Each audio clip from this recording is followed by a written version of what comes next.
Sangeet Paul Choudary, welcome to Partnering Leadership. I am thrilled to have you in this conversation with me. Thank you, man. Looking forward to this. Sangeet, can't wait to talk about your book, Reshuffle, Who Wins When AI Restacks the Knowledge Economy. And I was mentioning to you before we got started recording that you have captured a lot of thoughts that I've been trying to convey to clients and others and have not been able to do as effectively as you have in your book. So, brilliant book. Can't wait to talk about it. But before we get to that, would love to know a little bit more about you, Sangeet. Whereabouts did you grow up, and how has your upbringing contributed to who you've become?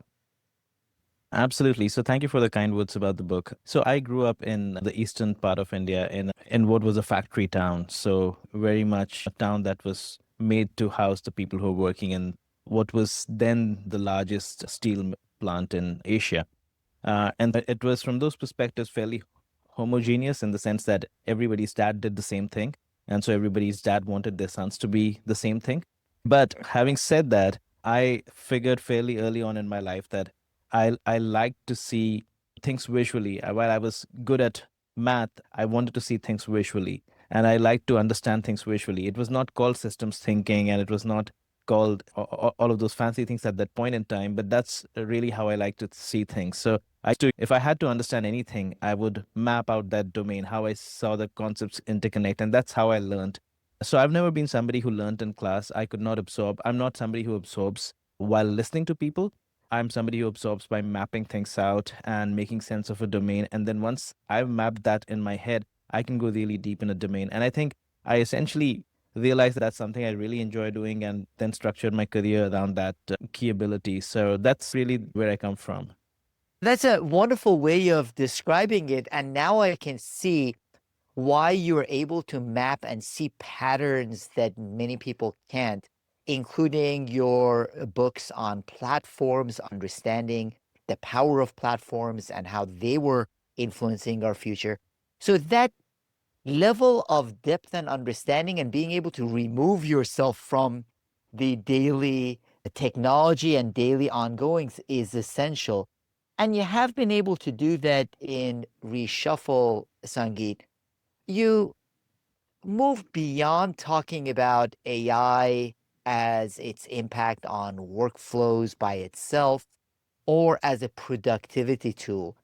So I think over the last 3 years, I've always had the same thread in most of my discussions with whether it's executives, whether it's just a LinkedIn discussion. I've seen the same thread come up, and that is this thread of AI is a way to make things faster, and it's a way to replace tasks that people do, and hence it automates your job or augments your job. And I just felt all of those are very narrow ways of looking at how technology actually works, and I've been studying the impact of technology on competitive advantage for the last 15 years, which initially came out in my work on platforms.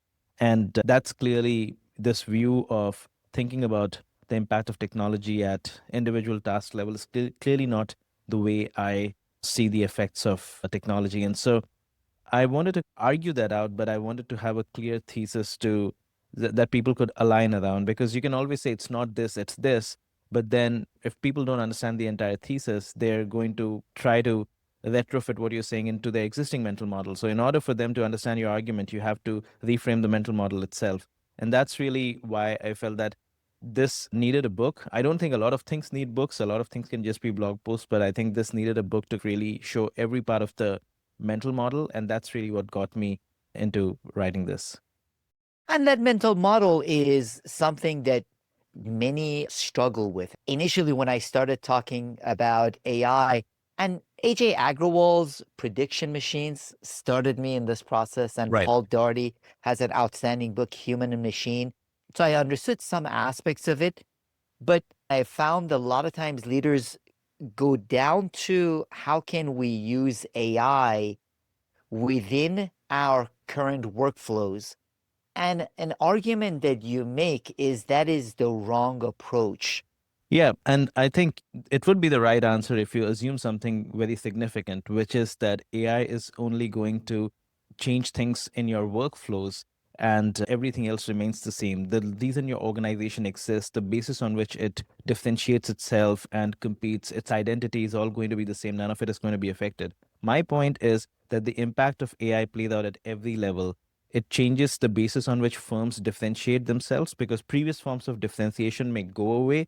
Just as a simple example, if you differentiated yourself on hoarding expensive talent and producing output on the basis of that, and if some of what that talent used to do can now be done using relatively more commoditized sources like an AI tool, then the basis of differentiation goes away. I'm not saying that it becomes the end of your business.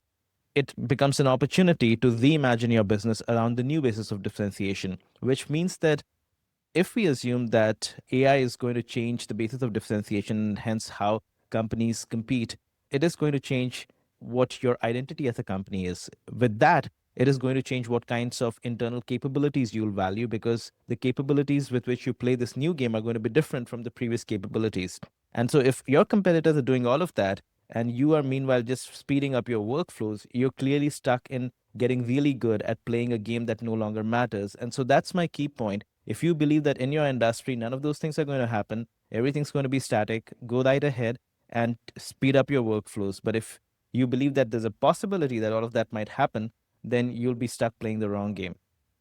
And you don't want to play that wrong game. Just over the past year, Sangeet, I'm sure you're familiar with Gartner. They have lost about half of their Mhm. value. And Right. over the past few weeks, Accenture lost about a third of its market value That's because of right. exactly the points that you are making. I love the quote, the future is already here, it's just not evenly distributed. Right. It's an indicator of where things are headed. How are we going to be able to wrap our heads around this? The thing is that when you are in the midst of uncertainty and you're not clear about direction, you need to start by creating a map, not by running faster. So you need to create some kind of a map. And as you move, you need to see if you're moving in the right direction. Are you learning more to update the map or not? So the worst thing you can do is run faster without knowing which direction to run in. So I think the key thing, I'll just give a simple example, right? ChatGPT just launched its app store, if you will, which essentially means that a lot of e-commerce players that used to have their own apps now have this question of whether we should be an app inside ChatGPT, whether people will come to us and start a customer journey in the application. Now, the challenge with those things is that there are different scenarios that could play out over different periods of time. In the next 3 months, it might make sense to be an app inside ChatGPT, but because of the way AI works, it is possible for a layer to be created on top that just visits your logic inside the app without moving users into that application interface. So then how do you protect yourself if that happens? If eventually agentic commerce happens and agents start working with each other, then do you want to be a buyer side agent or a seller side agent? Because you can't be both. You'll end up in a situation where there'll be some agents working on behalf of sellers, others on behalf of buyers. Going back to your question, the reason I gave the story was that different timelines will require different forms of bets, but all of it will be guided by a cohesive view of a map of what's happening. So you need to have a clear view of what that map is going to be. And very often, when I answer this question for executives, the starting point that we work on is what does that map look like? Where is value sitting today? And how are we capturing it with our business model? Will we still be able to, will value still be sit there in the future? And will we still be able to capture it the same way? Or is it going to be something different? And with that, I would say that every executive at every level of the organization should start instead of saying how can we use AI to speed up things on Monday morning, they should start by asking themselves, what will my company look like a year from now and what will my job look like a year from now so that they are both as relevant as they can be. The reason I choose a year is because the rate at which things change today, the previous 5 year is now 1 year. So 1 year is long enough for significant change in an industry structure to actually happen so that the game can change. And yet it is anything shorter than that is, if you're constantly betting for things that are shorter than that, then you're constantly on a treadmill to keep reinventing yourself. So I would say think of what that 1 year horizon looks like and update that on a monthly basis, but have a clear view on month day zero what your bet is 1 year from now. And when you have that clear view, you have a map, you have your identity, then you keep updating it as you learn more from the market. What a brilliant way of approaching it, Sangeet. I wanted to underline a couple of things you mentioned. First of all, create a map, don't just run faster. Right. I can repeat that over and over again because I see so many executives that are focused on that running Hmm. faster element. And part of what you're mentioning is within that scope of 1 year, how is your role and your organization going to be drastically different with the value Right. you're creating? Now, I wonder, do you see this impacting all organizations involved with knowledge work, Sangeet? Or do you see organizations that fall out of this category? For example, I have listeners who are in nonprofits, in healthcare, some Hmm. in financial services. Do you Hmm. see it going across the board in knowledge work, or do you see it primarily hitting certain sectors or industries? Today, almost all value is created through knowledge work in some form. So if you are a mining and materials company, you are performing knowledge work, which is you are exploring different sites and trying to determine which sites are worth mining in further versus not. And AI helps you do that better because it can look at various forms of geophysical data to predict which sites are worth mining in versus not. And if you can dig a hole into the ground and quickly validate it, then you have what is at that point in the value chain the most important resource, access to the mineral rights over there. So you might think that mining is not knowledge work, but actually all the value in mining is knowledge work, because if you don't know where to dig, which is actually 96% of the work today is in digging in the wrong places. If you don't know where to dig, you are essentially your ROI on all of that digging is very low. The same thing is happening in the rubber industry, the plastic industry. I'm going to take these examples because they are not your standard legal consulting examples, right? But in the rubber and plastic industry, for instance, and you could extend that to adhesives, you could extend that to lubricants. These are all chemicals based industries. And traditionally, the way you competed in a chemicals based industry was to do years of research, come up with a compound, and then protect that compound with a patent, and then essentially build a business around licensing that or manufacturing that. Today, AI creates the ability to simulate compounds much faster. So you can file patents for compounds like with much shorter life cycles. You don't have to go through those long tests, etc.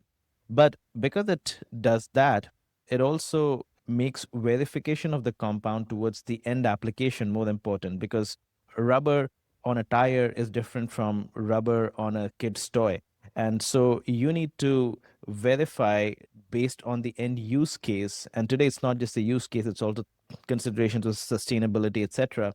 You need to certify whether it's usable and user friendly, etc., or not.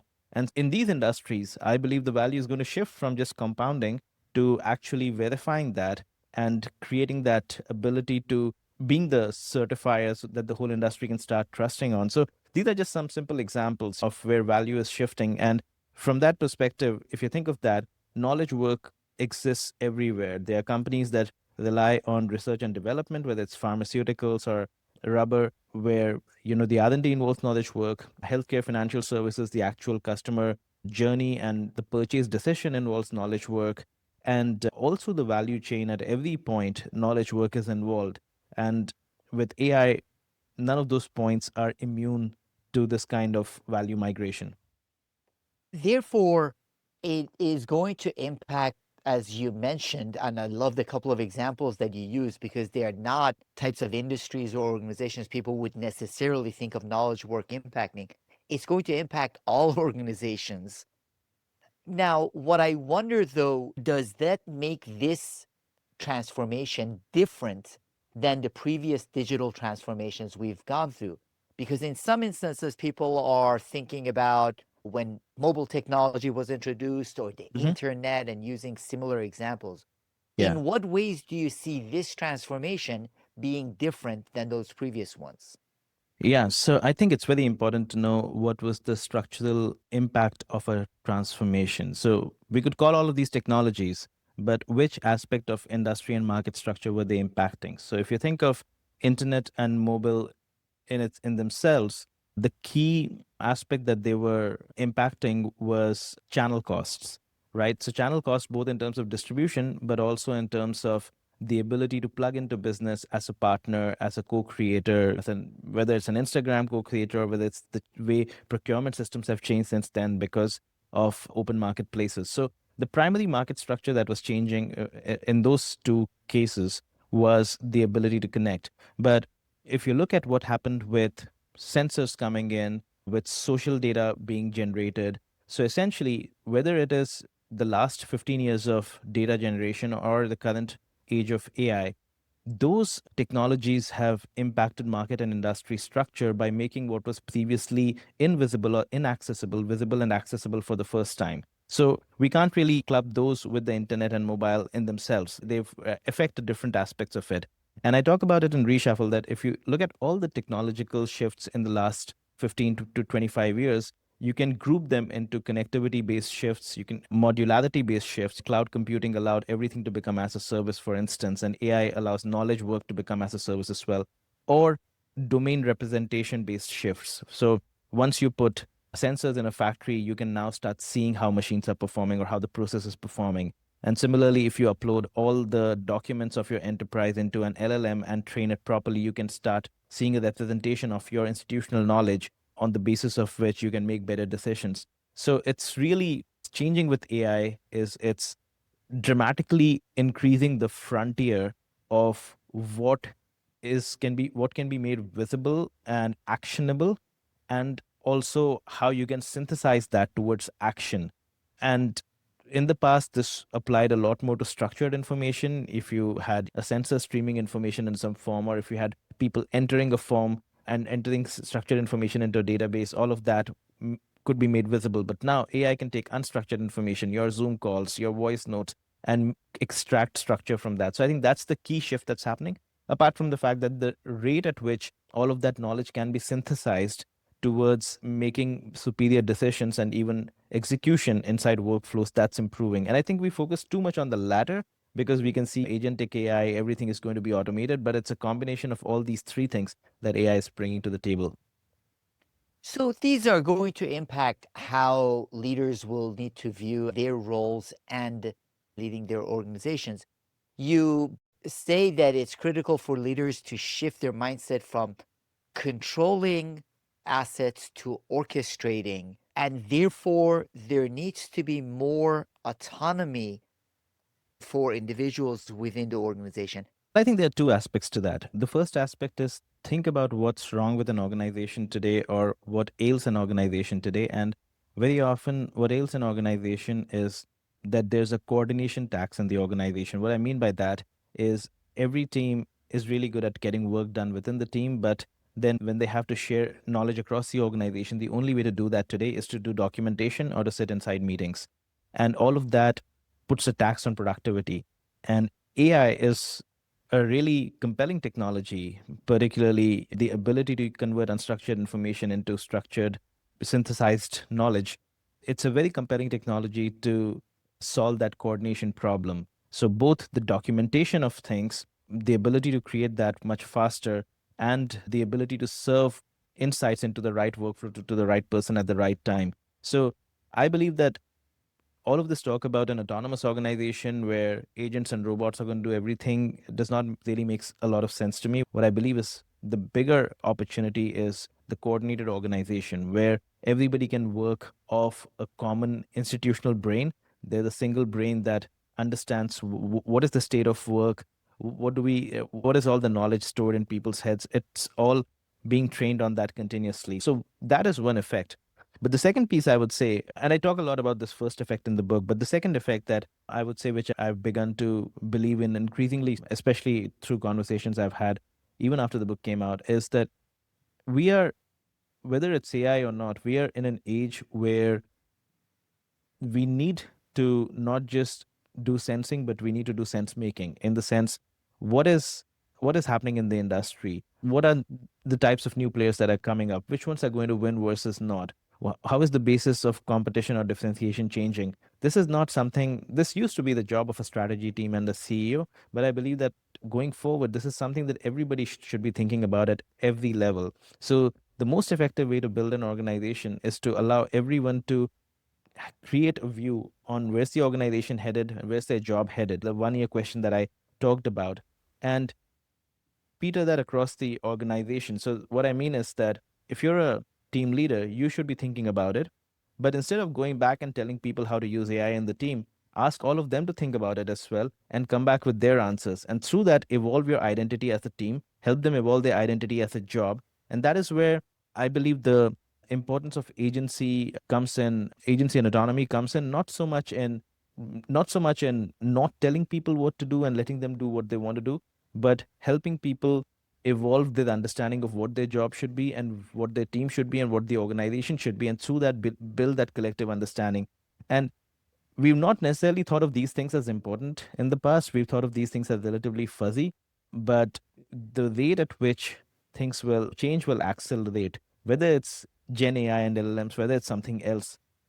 The technology is secondary, but the rate at which things will accelerate will force us to constantly evaluate these questions and, more importantly, evaluate what identity and map are we betting on as an individual, team, and organization.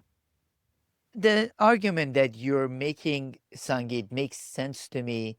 It is different than the argument some others are making with respect to organizations now being able to have autonomous AI agents that act. Therefore, one person, two people can run a large, effective organization.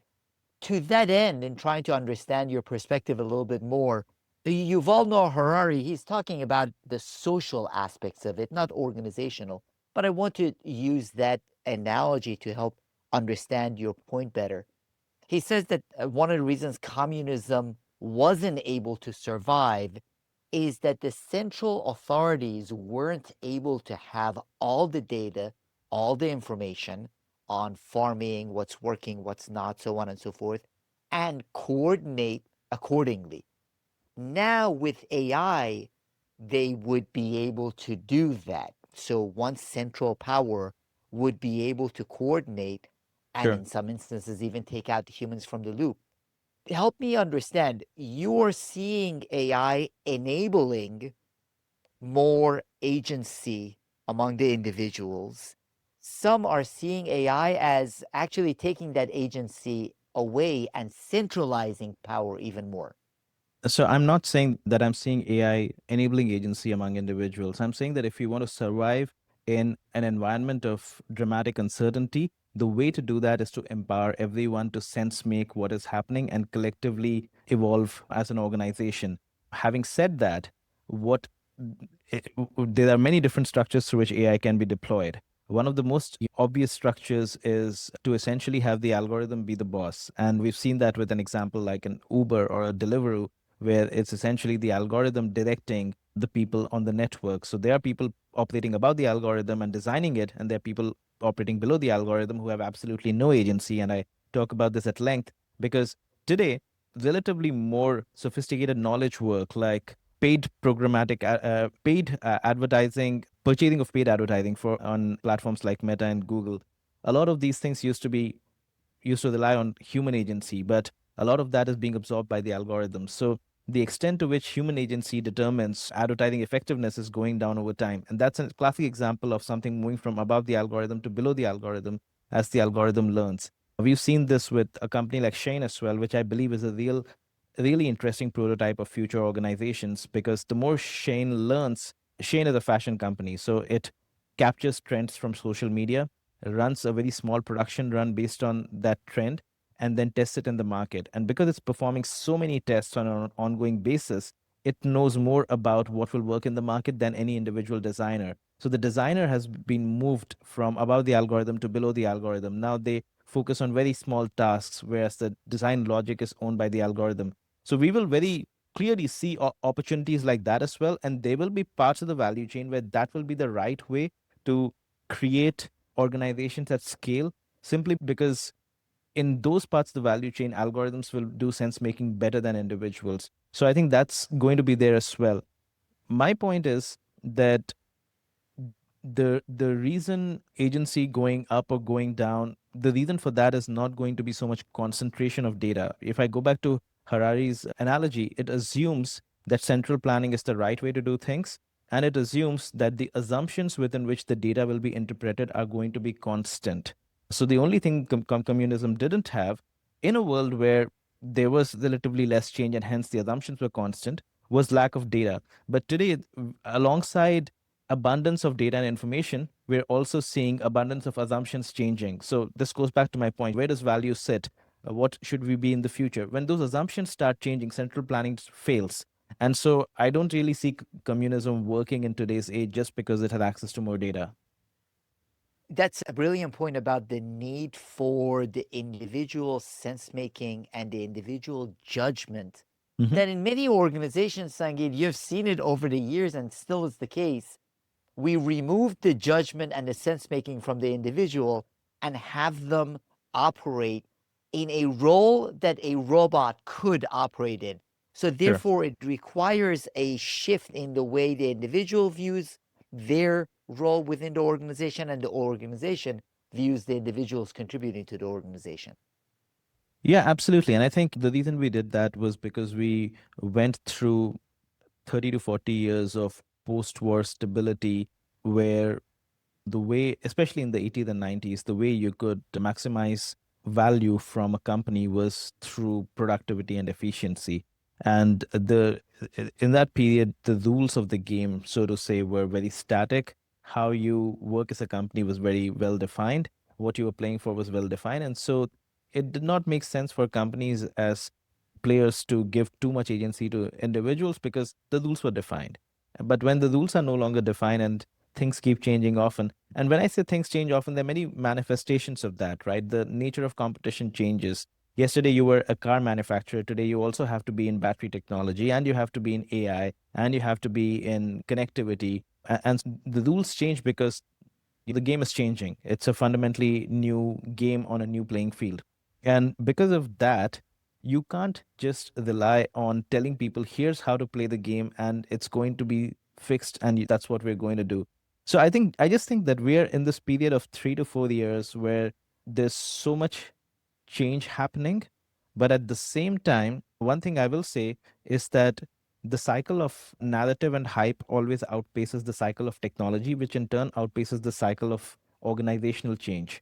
And I think we are in that phase where that narrative and hype cycle is far outpacing the technology cycle. And what I'm trying to say with that is that I really believe the technology is transformative and it's going to keep changing things. But we have to bring those two back to a bit of a normal before we can start seeing more structured choices made at the organizational level. It is going to take longer for the technology to have the impact that a lot of people talk Hmm. about it having, and then the organizations to transform as well. Now, one of the examples that you use that I found really helpful in visualizing some of the changes is you talk about the shipping container and Right. how that revolutionized global logistics coordination. Would love to understand that and therefore how AI could do something similar in standardizing and transforming knowledge work. Yeah, absolutely. I think the example of the shipping container, I find it very interesting. When people look at AI, they compare it to electricity. I think the shipping container is an interesting example that illustrates that it's not the technology in itself or how it performs that matters. What matters is how the larger system, the socio-technical system, the technology and the organizational structures in which it is embedded, how that performs. Because very often, even if your technology hallucinates, but if you have the right checks and balances in the organizational system, you can end up creating a performance system. So the reason the shipping container example is so interesting is because before the shipping container, a lot of logistics used to be unstructured in the sense that we were in the era of big bulk cargo. So every unit of cargo was differently structured, and hence it needed humans, dock workers, to move cargo up and off and on to a ship, largely because the unit of cargo was not standardized and could not be managed in a standardized way. And to some extent, the parallel I draw is that's knowledge work today. It's all unstructured, tacit in our head. You cannot just have algorithms work with it. When the shipping container first arrived, it standardized that unit of cargo. So it gave it a standardized box shape, which allowed ports to get automated for the first time. And so dock workers lost their jobs and cranes were brought into ports. Now, that was the first order effect of the shipping container, and that came in as automation of ports. But if we had looked at the shipping container and said that, hey, this is a way to speed up workflows, this is a way to automate tasks, and this is a way to take away jobs because automation is taking away jobs, uh, then we would have just lost out on all the real benefits of the shipping container. That was only the first order effect. The second order effect played out not just because of the shipping container, but because of the larger socio-technical system, if you will, which was that the technology was embedded a unified contract and a unified standard, which means that trucks, trains, and ships agreed on a single size or a single set of dimensions, standard set of dimensions for the container. And with that, there was a unified contract allowed something to move from source to destination seamlessly. That was the main change, not the container itself. That change enabled and made shipping reliable. And once shipping became reliable, this goes back to my point. What is the old game? What assumptions is it based on? When shipping was not reliable, the assumption was that because shipping is not reliable, you have to co-locate facilities. Your suppliers have to be close by because you can't base your production on unreliable access to supply. You wanted to keep as many things in-house as possible. If you were a retailer, you wanted to have a middleman in between who was holding stock because shipping was unreliable. So the old game was based on this one assumption that shipping is unreliable. The moment that assumption goes away, and this is why I keep saying, look at what assumptions your workflows, your organization, etc., is based on. How is that changing? The moment shipping changed that, it changed the entire manufacturing industry and logistics industry globally. For the first time, you could have global supply chains because you no longer needed to have co-located suppliers. If you were building something in-house and you were not good at it, you could now work with a component provider in another part of the globe because shipping was reliable. And more importantly, this deconstructed or unbundled the vertically integrated manufacturing model and allowed companies to compete at the level of individual components. As the components improved, because in the past, companies didn't have incentives to compete on components, they were competing on products. As the components improved, product innovation improved in response to that. And this is what we see when the mainframe computers used to be in the pre container era in a way. And with the rise of the shipping container in the 70s, the personal computing revolution happened in the 80s. And really, the Intel model, the Dell model, all of this came up because of the rise of global supply chains. So today, if you have component companies, NVIDIA is a component company, it's not the end product. These component companies owe their rise to the shipping container. So my main point is when the impact of the technology happens to the second and third order effects, geopolitical shifts happened as well. Singapore came up, China came up, all because of the shipping container. And today, the moment we have with AI is exactly similar to this. The first order effects of AI will be automation, and that's what everyone is focused on. But the second order and third order effects of AI will be about asking yourself, what assumptions was our business built on? And if those assumptions go away, how do we reimagine what the future business will look like? What the future industry will look like? What the nature of competition, the nature of products will look like? Those questions are not being asked today. And it's not because we are early in that cycle. I would argue that we are actually late in that cycle in terms of how fast the technology is moving. It's just a lack of imagination that we're not asking those questions today and an abundance of hype. Absolutely brilliant, Sangeet. And what I would say is for the listeners to both read the book and then replay the last 1 minute and intentionally sit down with their team and their leadership team and have these conversations. To your point, you can look at that shipping container and say that's not going to impact us. However, it's the mapping and the thinking of the second, third order effects that have impacts on societies, organizations, all across the board, and all types of different functions where you wouldn't have normally thought about the shipping container playing a role. This is exactly the kind of thinking it requires for organizations to reflect on, therefore, as a result of this, what will be different a year from now than it is today. Yeah, absolutely. I think you're spot on. I think we need to understand that there is a certain benefit to running faster, and we should not completely stop running just because we don't have a map, but we should be building the map faster as well alongside runnings because Running faster helps you have that muscle. If you're running in the right direction, that's good, but at least it helps you have that muscle to keep running.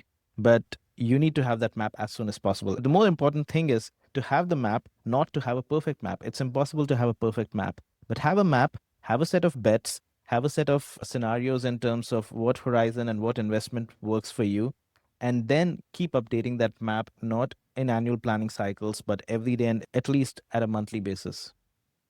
You also talk about the four central tensions in Reshuffle. One of them is worker versus AI, and I'm Mhm. sensing more of this, Sangeet. A couple of years ago, people were saying, and the popular meme was AI won't take your job, someone using AI will take your job. Now those memes have stopped. And there is a tremendous amount of fear in all kinds of surveys with knowledge workers feeling that they are going to lose their jobs. Microsoft recently had layoffs and they attributed some to AI. Amazon, same thing. So, what do you see as the implications of this tension between worker versus AI? Yeah, the first point that I'd like to make, and that you astutely pointed out as well, is that the answer is not as simple and binary as AI taking your job or someone using AI taking your job. The first point is that your job as it exists today may not exist tomorrow. So, what you need to worry about is not whether AI takes your job as it exists today, but what kind of a job would be relevant tomorrow that you can actually move towards. And so, I think that's the central thing that's important. If we assume that jobs don't change, then I believe that automation will have a big effect because there are a lot of jobs that are out there waiting to be automated away. But what we need to think about is that jobs exist because organizations value certain capabilities and have certain problems. So a job combines your capabilities towards solving certain problems. When AI comes in, two things happen. Some of those problems may go away. One problem might have been it's very difficult for me to listen to all my Zoom calls and make summaries, and I'm unable to follow up because of that. And now that's no longer an excuse. So some assumptions, some problems may go away. At the same time, some assumptions may also change, and hence the capabilities that the organization may value may change as well. So jobs are going to change. That's the first bit before we even think about whether AI will take away jobs or not. So the first thing is to really think about, given the what you do, given which industry you are, then how are jobs going to change? What capabilities will be valued going forward? Don't look at skills, look at capabilities, because capabilities are not always something that you can skill yourself towards. And so try to identify what those new jobs are going to look like. Try to identify how you can maximize your relevance towards those new jobs. And what I mean again with that is, at a personal level, you need to have a map. You need to keep taking a step back and trying to think about what that looks like. And I think, especially if you are negatively impacted at this point and people are attributing it to AI, maybe you lost your job or something else. The response to that is not to look at what is AI unable to do, and hence I'm going to learn how to do that. That A assumes that whatever you're learning is going to be valued because it's valued today, and B, it assumes that AI is not going to improve. So you really need to keep a view on value, and with that, look at what that moving target is going to look like. I think even personally see that I end up spending more time mapping my career now than I ever used to in the past, because I really believe it's more important to sit back and make those bets. It's a bit like people say capital is about doing nothing for the long time and then making one or two really big bets very quickly. And I think our career management is also going to be increasingly like that. Just running faster is not going to help. Getting more and more certifications is not going to help. You need to be very intentional about where you believe value is shifting. So really develop good sense making abilities to get to that. It is really hard though, Sangeet, because part of what you said, and I want to underline, is that the learning of skills will not be the answer because AI will be able to learn the skills faster than humans can. So that sense making is important of where we can add value. Where do you see humans being able to add value most? I know there is an element of individual capabilities and competencies, where do you see us being able to add the greatest value? We add value not just because of the work we do, but because of the risk we assume associated with that work. So if we are performing some work and presenting it to somebody, we are assuming a risk associated with that. We might think that we are being paid for performing that work, but we're actually being paid for having the ability to assume that risk, because that in order to assume that risk, we need to know when the work is done in the right way. We need to anticipate what kind of questions will be asked and so on. Now, if we understand our work in those terms, that it's not so much the work that we do, but the risk that we assume, even if AI speeds up the work that has to be done, people will have to assume the risk associated with it. And what that looks like will increasingly change as well. So keep trying to see where is the new risk coming up in the system. One of the examples I give, which is very visual to me, is the example of the anesthesiologist whose every task that an anesthesiologist performs is actually being performed by a machine. He comes in with a lot of different machines, but he's really being paid extra high, not because his job was taken away by machines or not, but because he guarantees that he's going to assume the risk of the patient being in the right state through the operation.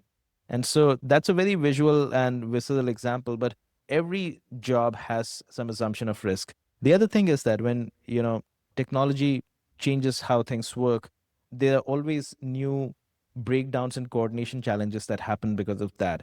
And we'll see that even with AI, that you can't just throw AI at a problem and get the end-to-end solution done. You'll have to see coordination breakdowns coming in. You'll have to come in and solve for that. So I believe that people who approach their work and people who approach AI, let me take it this way. We often approach AI as an assistant, as an intern.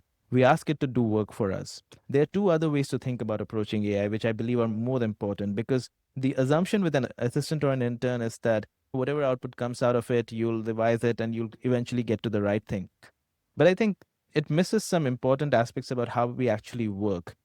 I would say that we should approach AI as A, our board of advisors, and B, our role as a director of a team. Now, what I mean by that is, for instance, if I'm writing an article, right? If I were to think of AI as an assistant, I would say, here's a topic, write me an article. And most people think that's what AI does. What I have found very powerful is instead start batting an idea out with AI and then say, okay, now that we've figured out this idea, let me give you some personas. You are Michael Porter, come in and debate this with me. Or you are Steven Johnson, come in and debate it with me. You're Malcolm Gladwell, debate this with me. Suddenly you have this board of advisors with whom you're debating an idea, and that idea is fleshing out and becoming more powerful with that. And then eventually, when you actually have to do the work, think of all these AI tools as how you actually direct them, what a director does, right? So a director owns the plot, right? But at the same time, it allows they allow every actor to be generative, but they don't lose the plot. So you need to own the plot alongside these generative tools. And so I think those two things are important. Don't see AI as an assistant, see it in these terms. I love those two. It is not just the intern, the analogy that many people use. One of them is a cognitive sparring partner. Mhm.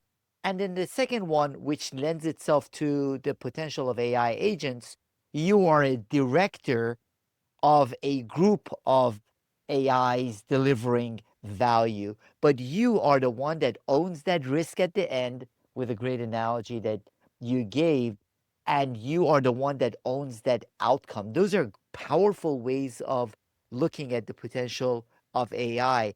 Now, I want to jump quickly to incumbents versus disruptors, Sangeet.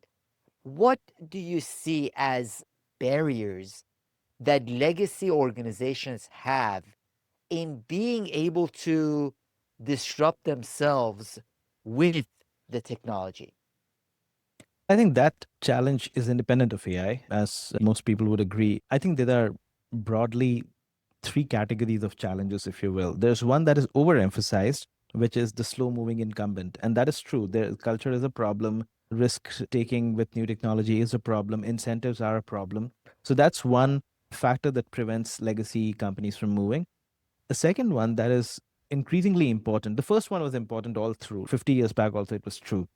A second one that is increasingly important that people don't really understand as much is that when technology changes, it enables a new architecture for a company, and a company which was built on the previous architecture or previous assumptions can simply not transform to the new architecture or the new assumptions. I'll give a simple example over here. Adobe, as a company, has been very successful in adopting the cloud, but it has largely adopted the cloud as a channel. So it has moved from one time licenses to subscription, it has moved from selling box software to hosted software, but the architecture is still the same. It is still structured around providing design software at the level of a design file, managing a design file for designers. Figma does not provide design software, it provides workflow management software because design is an input into marketing workflows, into product workflows. So it provides a workflow coordination and governance software. What I mean by that is, unlike Adobe, which is structured on the design file logic because it started with creating software for personal computers, Figma started with creating software for the cloud. And on the cloud, you don't need to you can do design not at the level of a file but at the level of individual elements, so you can manage an individual button in a design file. Now the reason that is important is because in most organizations, an organization would want a button to look consistent across different designs. They would want to look a specific element look consistent, and they would want to assign who can change the look of that element to one single person, not to 20 different people.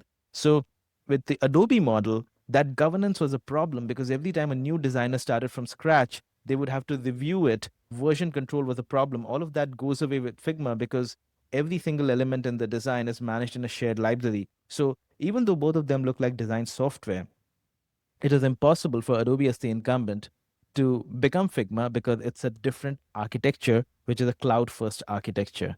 And so it's not just a technical shift, it's also a business model shift.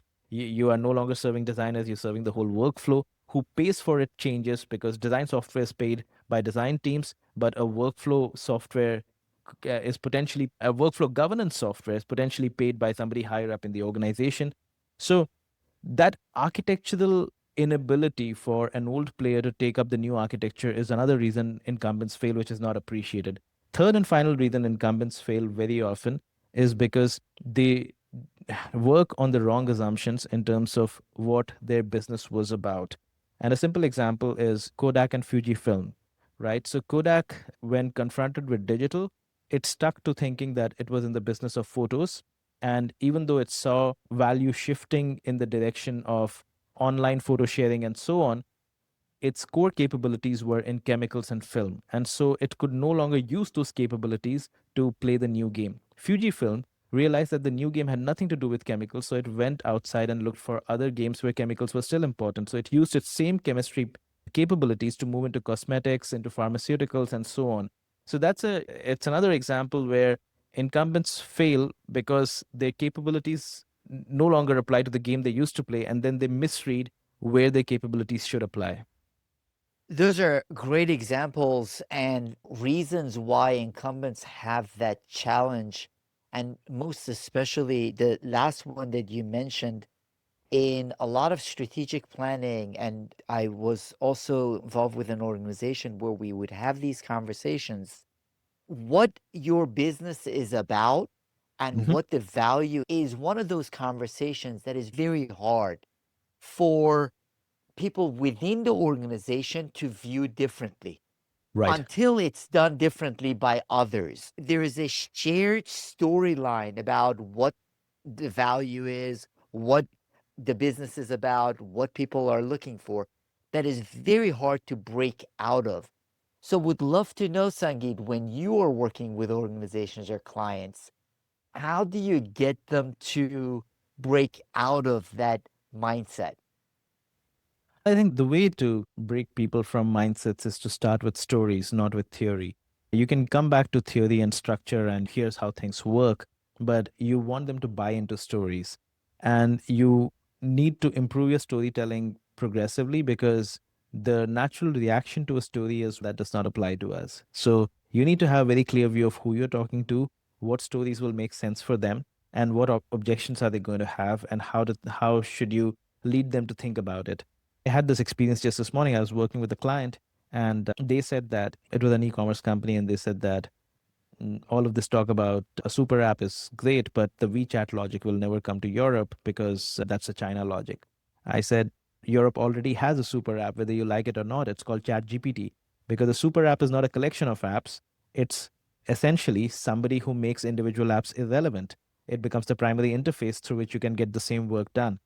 Having the ability to connect the story to their context and help them see it in a new way is important because the moment I reframed what a super app is for them, they completely realized why their business was in trouble. And so I think those are the types of connections that are important for people to understand before you start saying, hey, AI is coming and chat GPT will take away your business. That's too simplistic and it's not going to land because everybody is telling the same story. So I think that's the starting point, but you need to have a very clear view on how you then provoke them to think about the identity of their business today, think about why that business exists, because that is my point about assumptions, because every business is built around certain assumptions, and help them to get to those themselves and then start questioning those assumptions for them. I think that's the way to have these questions about identity.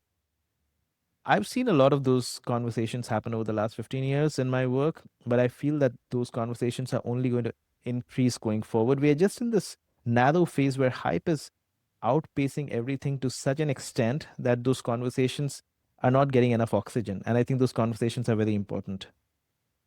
The conversations can help us as organizational leaders visualize that change that is going to happen both within the organizations and for ourselves over the coming year. One more thought, and would love to get your thoughts on this as well.